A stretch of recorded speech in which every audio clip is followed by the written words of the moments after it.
Welcome once again to Leviathan Must Be Stopped. I am honored and pleased to have my dear friend, the slayer of arguments, Johnny Wakelin, the pride of Durham region in what is still frozen Canada. And I'm speaking to you today from Plantation, Florida, where I have dressed up like Guy Caballero or Truman Capote, depending on one's vantage point. So Johnny, since we last spoke, a war has broken out.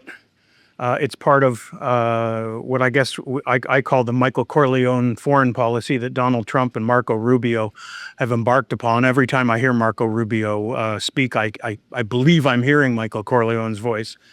But I am wholeheartedly supporting this endeavor to, for 47 years, deal with a terrorist state. And by all accounts, the air campaign goes well. Of course, at home in Canada and, of course, on the Democratic side in the United States, there has been less than exuberant support. Our Prime Minister's stance and some of the other voices in Canada, as far as I'm concerned, have been downright deplorable. And, of course, it'd be nice if we could deploy something to keep the Straits of Hormuz open, but our canoes are currently rusting in Halifax. Canadians are fully unaware about how bad the state of readiness is in our military, but that's another topic. What do you think about the war in the Persian Gulf? Well, first of all, it's a special military operation. Yes. No, we can talk about that too. I mean, I don't really take people who criticize the war very seriously. I'm sure they do, and I'm sure a lot of the public does, but you know, as I'm studying international relations, and frankly, I think some people who study international relations somehow critique the war with a straight face. I don't know how. I guess it depends on how much one worries about nuclear fallout versus the cost of gas. I find it almost absurd that people could find anything to critique about this war, whether they would problematize eliminating nuclear weapons in the hands of effectively terrorists. Benjamin Netanyahu was on TV last night, certainly recently recorded, giving a speech saying that, the price of inaction, the cost of inaction is far higher than the cost of action. So that's how I see it. I don't think there is any negative argument about it. People say, well, what about the cost of the economy or the Strait of Hormuz? I don't care. I mean, my dad got set on fire in London, England. He's a burn survivor. He was in the Royal Air Force. He'd lived through the bombardment of London and the Blitz. Was it worth it? Sure. It's interesting because the resolve of the that the Brits developed in the Blitz is clearly not evident in the governance that they currently, unfortunately, suffer. Sir Keir Starmer makes Clement Attlee and Neville Chamberlain look like Rambo. It's absolutely deplorable to see the British government basically walking away from the special relationship they have with the United States. And it's also, indicative of a country that's just like Canada, lets its defense absolutely, fester. They have two aircraft carriers. They can't operate them at the same time. The French have now deployed the De Gaulle and a number of frigates and destroyers equivalent to what the Royal Navy has. And the Royal Navy sent one frigate that's currently sitting at Gibraltar, and Mr. Starmer cowers at 10 Downing because the Iranians are trying to hit the British base in Cyprus. The resolve of the Blitz is sadly lacking in today's Britain, and I'm sure as we get closer to the end of this Labour government and hopefully the arrival of Nigel Farage and a reform government, we can start seeing it emerge again. But what do you think about Canada's stance on this? Our military is a joke, but we should be doing something. So a couple of quick points. I think we now understand why the Americans treat us badly. I think the Americans have figured out a long time ago that we are no longer the ally we claim to be. When people criticize America and point to Canadian, past acts of Canadian valor of past generations, we've been coasting off of Vimy Ridge for a long time. And the people today, it's almost stolen valor. The people alive today do not and have proven that they are unwilling to defend that alliance with the United States. They cherry pick which times they decide to defend or not. That's not an ally. That's a sort of a fair weather friend. And I understand the difficulties over trade irritate people, but that's completely different than whether or not you stand behind your core ally in one of the major geopolitical turning points in history. On that subject, I would quickly say that, um, you know, Canada at the same time is sort of mobilizing internationally behind this idea of a multipolar world. Now, people who study international relations recognize the rhetoric that Carney's engaged in. This has been a wish cast, a fantasy of the left for a long time. The global left is against an American hegemony, in particular a capitalist American hegemony, which they see opposed to the global woke left. They don't articulate it that way, but that's their problem. And Carney's on that team. And I think the United States has recognized that we're now coming into a geopolitical conflict between what I would call the sort of nationalist right, they call it the nationalist right. I just call it sort of the 1980s common sense, sort of exactly. non-woke, moderate conservatism that doesn't believe in the suite of third way, leftism or whatever liberalism that they want to approve. Yeah, it's Reaganism, and it's got a lot of Richard Nixon in it. Yes, and so I think the United States has recognized that the current administration in Canada and Britain and France and so forth are opposed to a lot of what the United States believes in terms of the values. And I think a lot of people in the sort of nationalist conservative movement feel that the left in Canada, UK, and elsewhere are illiberal, and that the conservatives are the liberals. The left doesn't see it that way.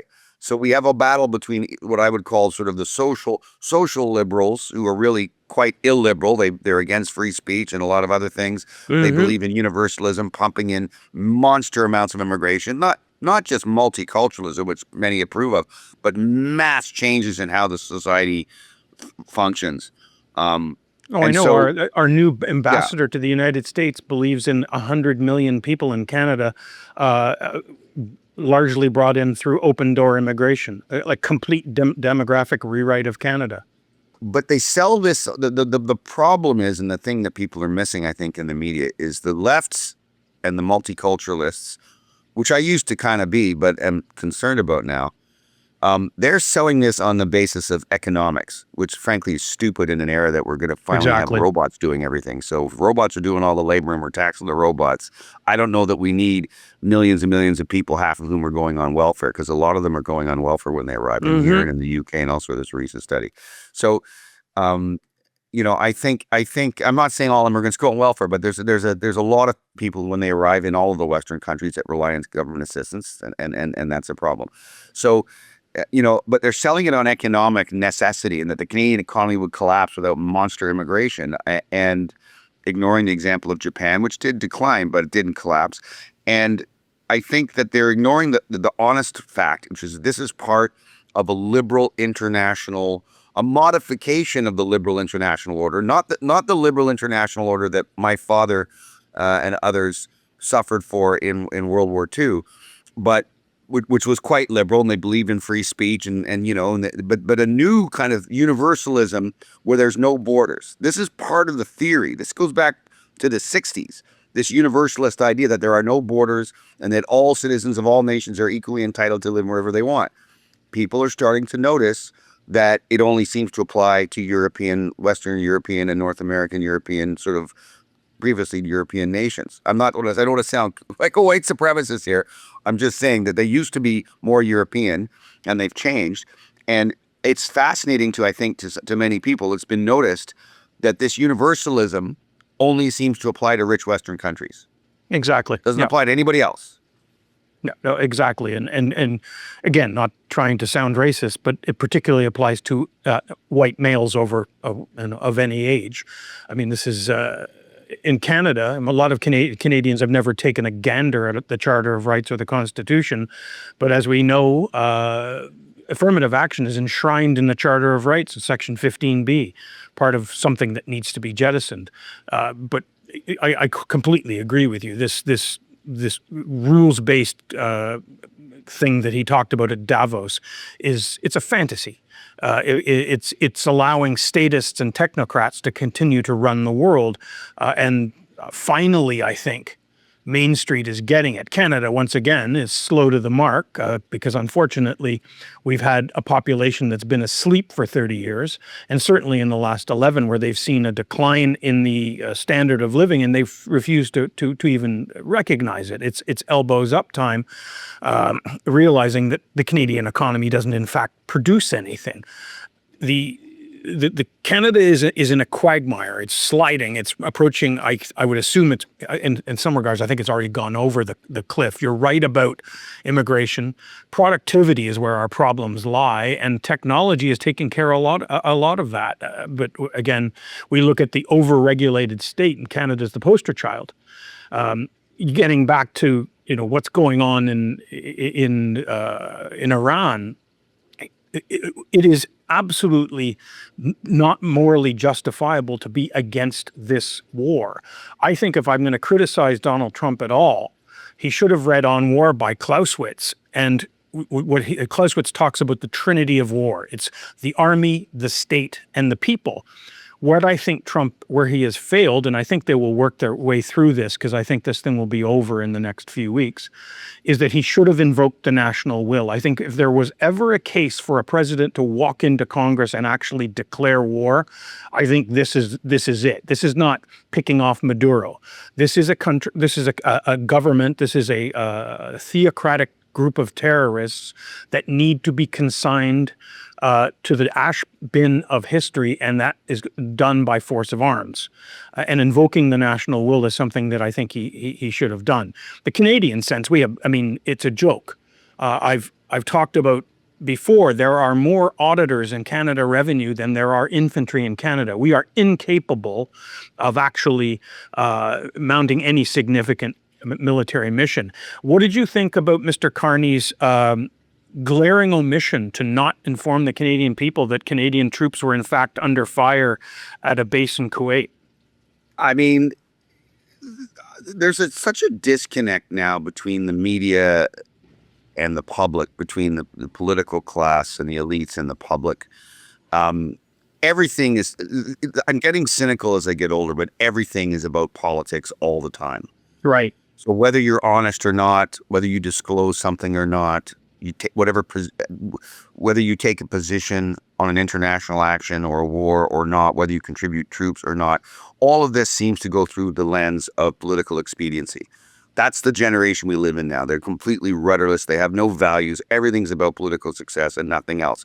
Same with the media. The entire media in the English-speaking world cares about nothing else but making sure that Trump doesn't win in the midterms, with the exception of Fox and Sky that support it. So everything they're reporting about international relations, about the war in Iran, everything is all about that.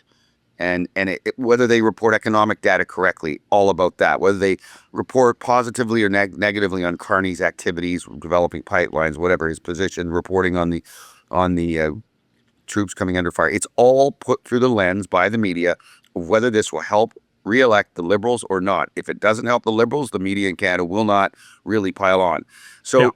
But with respect to going back to Iran for a second, another interesting thing about the Carney position and the speech in Davos and how this is playing out in the war that I wanted to touch on was that so we have this liberal international order that has a suite of values attached to it: human rights, requirements, the duty to intervene, etc., the responsibility to intervene, and so now we have a country that massacres at least 35,000 young men, mostly, in a few days.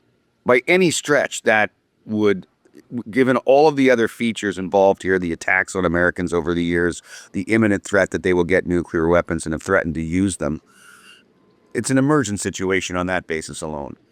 And yet, our international, quote, partners can't marshal the wherewithal to put aside their political differences with Trump and actually get involved. They passionately stay out of it. Now, this may be because domestically, politically, it's not popular with certain constituencies now, the Muslim constituencies and so forth within their countries. Again, irrelevant. That's not how you make values-based decisions. But in any event, So you've got Carney saying we're going to a new multipolar world, and this is an example of it. This was an example of France and Britain and Germany and others, for a brief moment, pushing back and trying to establish some independence in their foreign policy. Now, think about what that means. It means it's more important to them to use this horrific and emergent situation to establish a new trajectory for international relations in a more multipolar world. And the other interesting thing I find is last night they all caved, which is what I have been predicting. In other words, that yes, the United States is the hegemonic power. No, they haven't invested in their militaries, as you point out, sufficiently to, to create this multipolar world. If you want to be a pole, you got to have an army. And you got to have investments in the military. They Yeah. haven't invested in being a pole. They're not a pole. They'd like to be. And last night they proved they aren't. They all came like dogs on a leash. And now they're going to help protect the Strait of Hormuz. Germany, France, Britain. Japan, I think, had a more principled view. I think Japan does this out of character. I Yeah, think I think Britain so. did Yeah, it I think the because it had Japanese to. prime minister is absolutely fantastic, as I do with the Italian prime minister.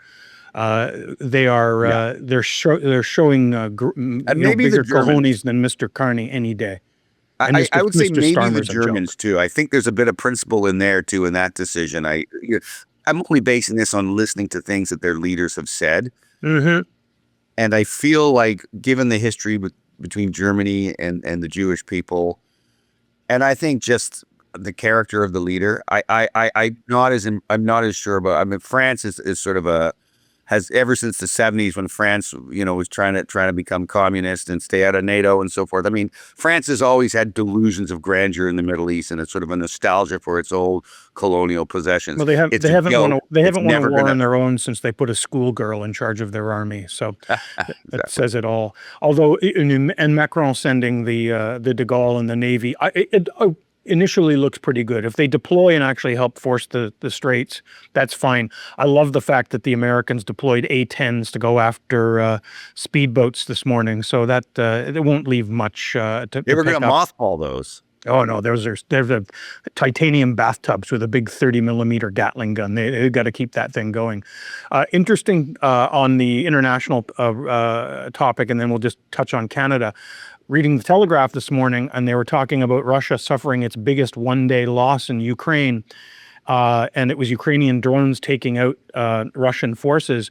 What I noted was that they talked about the Russians using horses to transport kit and personnel, shades of 1812. So I don't think things go well for Mr. Putin, and hopefully this brief lifting of sanctions on oil is very brief, because I think, though I never believed as a historian you could bleed out the Russians, I think that's exactly what is happening in Ukraine, and I think we may be close to two great victories for those who believe in freedom and that sort of stuff. What say you? It's actually, well, I was going to say shades of 1939 and 40. A lot of people don't realize, I know you do, that much of the German army in World War II was still relying on horses. It wasn't all blitzkrieg with top tanks. It was still a large, significantly used horses. But I've always thought that it was possible to bleed out the Russians, and I always saw this as, frankly, the least confrontational way of dealing with Russia, much like we did in Afghanistan. Charlie Wilson's war. I think that if the West could get itself together and actually put Ukraine first, it wouldn't have been difficult for the Europeans, the Western Europeans, and the rich countries of Europe to both demoralize and economically overwhelm the Russians, who have a far smaller economy. But of course, Europe's been at war with Russia ever since 2014 and has dilly-dallied and only barely now begun to react. That's Yeah. the reality. 2014 was when Russia crossed the border into Ukraine and signaled to Europe that the old liberal international order was over. I mean, really, you could argue that it was the bombing of Chechnya, because it was 9 days after the bombing of Chechnya, or the entry of tanks into Chechnya, when Moscow tried to run a coup on the Chechen government. 9 days later is when Clinton ripped up the new security order discussions that were going on between Russia and Europe. That sort of marks the turning point. And, so I mean, the West has known that Russia was a problem for a long time. Europe has known, but they keep buying the gas. Another interesting development that could really pressure Russia is there's an election coming up in Hungary in April, in which Fidesz and Viktor Orban look to be on the ropes. Now, their voting system is very much rigged in favor of Fidesz. I don't know if I'm pronouncing it right. I hope I am. But it's rigged in favor of Orban. It's rigged in favor. I would argue it's not quite a semi-democracy. Maybe that's overstating it, but the system is rigged in such a way, and it was rigged by Orban. It was rigged by his party, so they're on what I would call the nationalist right. They're not quite part of the new right, Nazi, fascist sort of elements in certain parts of Europe, but they're on the new right. They have been for a long, long time, and that could be a sort of a bit of a major blow to Russia because Orban could lose in April. Sort of dicey. The other party's way ahead. We're talking over 10% ahead.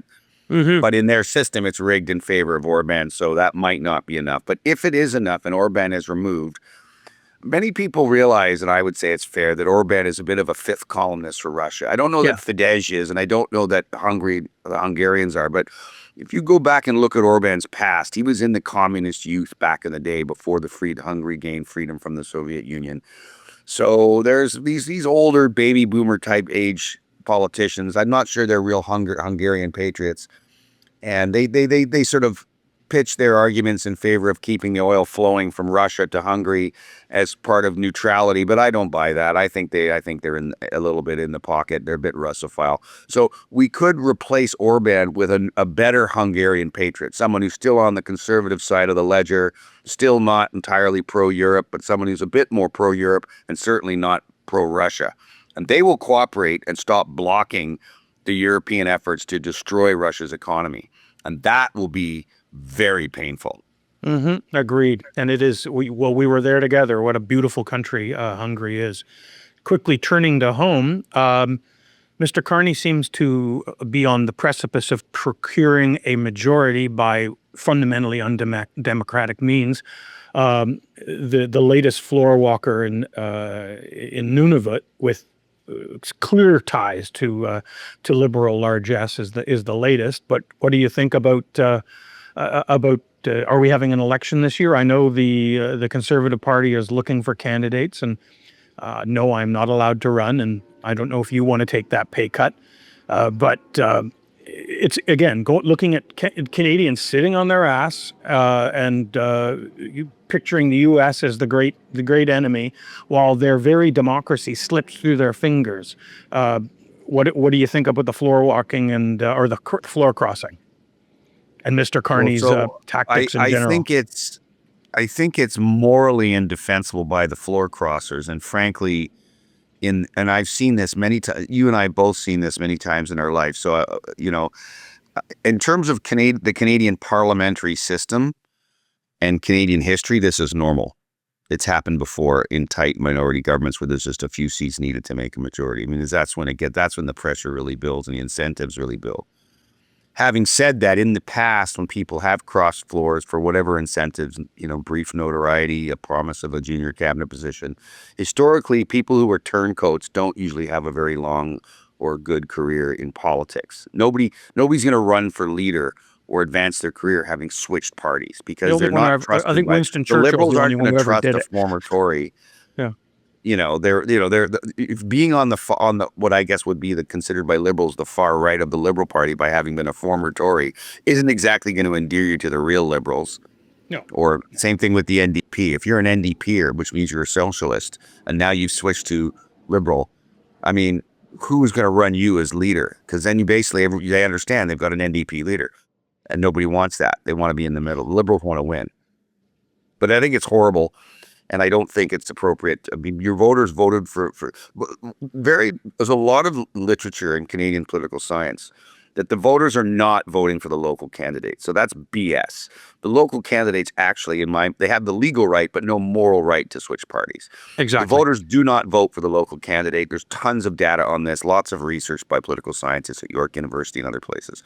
So, the reality in our first past the post, parliamentary system is a bit of I guess the myth of the first past the post system and how it operates and whether it's fair and reasonable and who and what people are voting for is not always true. And I think I don't think we're going to have an election. I think the Liberals will secure a majority, and if people drop off, they'll secure other floor crossers, and they'll wiggle along for the full five.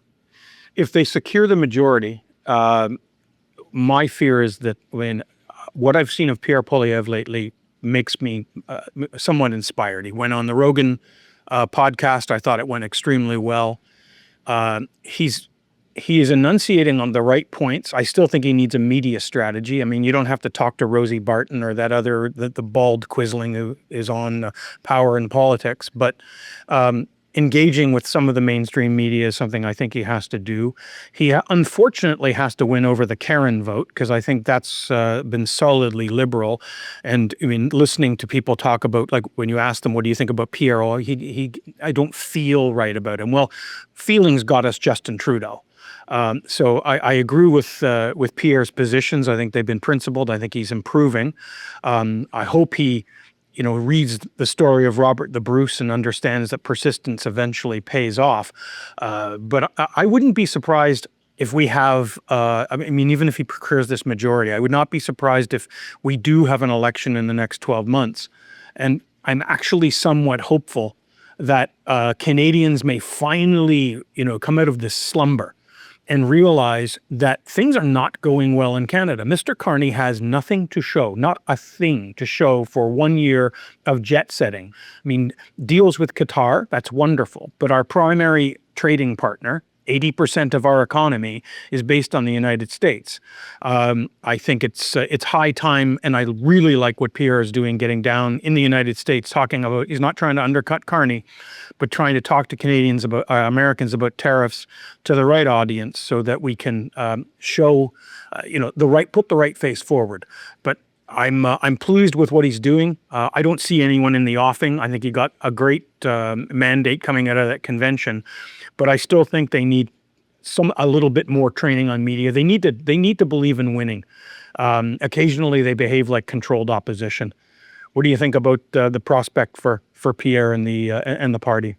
Well, I'm a big fan of Pierre Poilievre. I met him several times. I met him before he was the leader. He came out to support Todd McCarthy, who's now a cabinet minister in Ontario and doing very well, local Durham lad. And,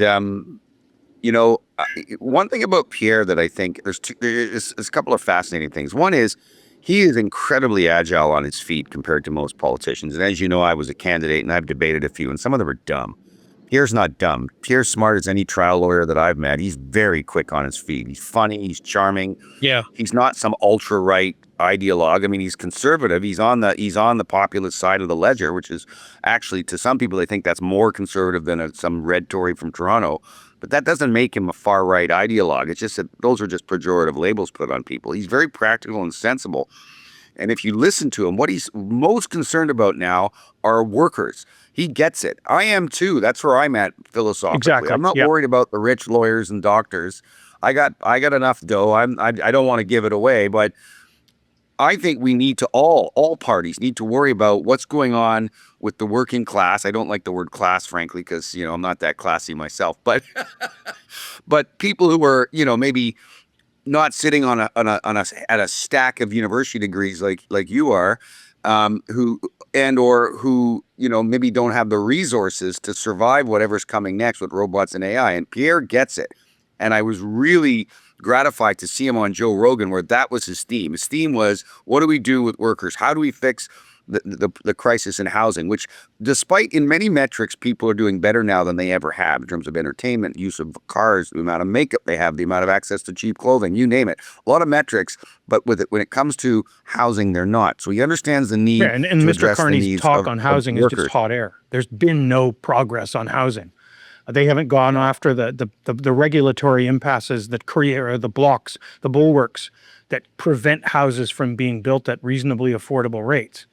I totally agree. I think the populist message is fine. I think that the Conservative Party's natural base is folks who believe in freedom and empowerment and aspiration, and that is the lower middle class. That's the old NDP voter. This is Thatcherism.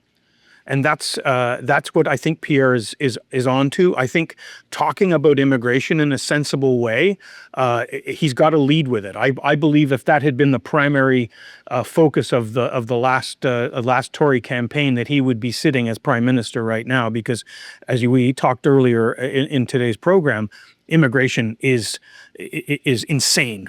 Even in Canada, needs to get back to the point system and bring in folks who are going to be accretive to Canada, that follow Canadian values, and that's not blocking intersections in Toronto and Montreal or shooting up synagogues.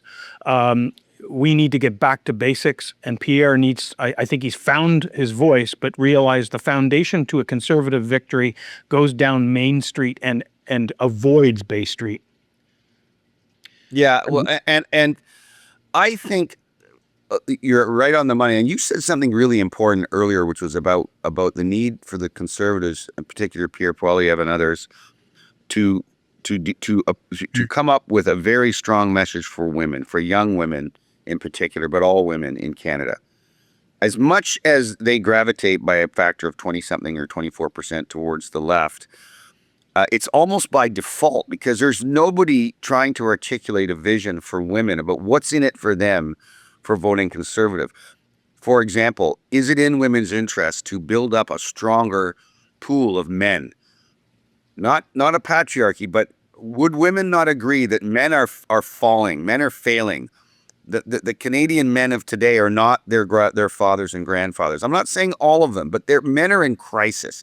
Mm-hmm. Anybody who's got any kind of common sense can see that our boys and men are in deep crisis. Women are, on the other hand, in terms of graduation rates and economic advance, are doing very well. But the problem is, in terms of the lifestyle, like the way that people want to live, can they form families? Can they find competent men worth marrying if they want to get married? Can they afford a house when they do? There is a lot to be offered on the Conservative side of the ledger if you message it correctly. Same thing with immigration. We grew up in the 70s. I know you, and you know me, and you know that we mostly grew up in very, shall we say, diverse backgrounds, where we were the sort of the odd man out, and that informs us of who we are friends with and who we hang around with and how we see Canada. So you and I grew up immersed and embracing multiculturalism, but in a real sense, in a granular sense of hanging out with folks and partying. But there's a difference between embracing diversity and multiculturalism and having it run so far afield that the Canadians, and I'm a descendant of it. My parents had accents; they were immigrants, so I'm second gen. But the settler crowd, the Canadians, are feeling like they're being, basically they're no longer going to be, I guess, a majority in their own home. Exactly. Which is making them feel xenophobic. And so I think the antidote to xenophobia is to have an honest conversation just about the levels of immigration. And I think people would be very surprised. I think a lot of immigrants would agree that they also believe that xenophobia is an uncomfortable thing, that it's not good. It's a bit toxic all the way around for everybody. They aren't looking to this great replacement theory of the far right is a reaction, and I don't think it's positive or healthy. And I think that a conversation needs to be had. And I think the Conservatives need to find the right message on that. And I think it's a message that, people of all backgrounds can support. I think there's an understanding that just, pumping in, increasing the population by 2% a year, whatever, or 3% or whatever the intention is a bit excessive, for any community. And it kind of creates xenophobia, which nobody wants. Exactly. Well, I think we've solved all the problems again for the world, and we'll reconvene in a couple of weeks, see what's coming along. But hopefully next time we talk, perhaps there's a new government forming in Tehran, which doesn't slaughter its people and respects the great Persian traditions, and is ready to join the community of states again. And perhaps Mr. Putin is yet closer to creating the Archduchy of Muscovy. And maybe Mr. Carney will have something to show for all his travels. But until then, stay tuned. Remember, Leviathan must be stopped. Our freedoms are worth fighting for, and we've got to do it every day as individuals, as families, as proud Canadians. Thank you. Thanks, Trevor. And I know you're the guy to stop the Leviathan. T-shirts are available.